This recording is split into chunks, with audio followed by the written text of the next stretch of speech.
ব্যাটিংয়ের সময় সাকিবের স্ট্র্যাপ কামড়ানো ছবি দেখে যে কোনো সাকিব ভক্তের মায়াই হয়েছে। গোটা জীবন জুড়েই ক্রিকেটার সাকিব দেশের ক্রিকেটের জন্য অনেক কিছুই করেছেন।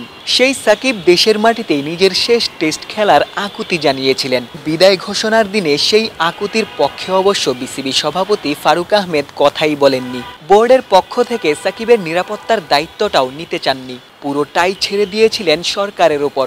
এ ব্যাপারে যুব ও ক্রীড়া উপদেষ্টা প্রথমে প্রায় একই সুরেই কথা বলেছিলেন। ক্রিকেটার সাকিবের নিরাপত্তা দেয়া সম্ভব হলেও রাজনীতিবিদ সাকিবের নিরাপত্তা নিয়ে তিনিও শঙ্কিত ছিলেন। তবে নারী বিশ্বকাপেই আসিফ মাহমুদ সজীব ভুঁইয়া ভিন্ন সুরে কথা বলেছিলেন। তিনি জানিয়েছিলেন সাকিবকে সর্বোচ্চ নিরাপত্তাই দেয়া হবে।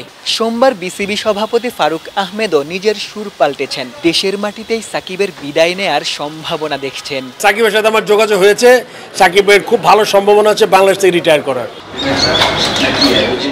সংযুক্ত আরব আমিরাতে যুব ও ক্রীড়া উপদেষ্টার বক্তব্যে সাকিবের দেশের মাটিতে বিদায় জানানোর সম্ভাবনা আগেই তৈরি হয়েছিল। বিসিবি সভাপতির কথায় সেটি আরও জোরালো হলো, যদিও এখনও তিনি সবকিছুই সরকারের ওপরই ছেড়ে দিয়েছেন।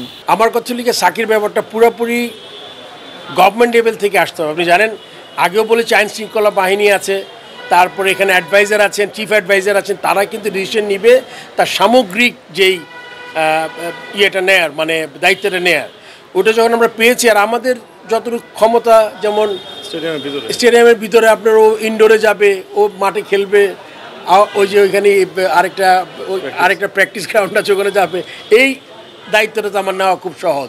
সো এটা আমরা নিতে পারবো।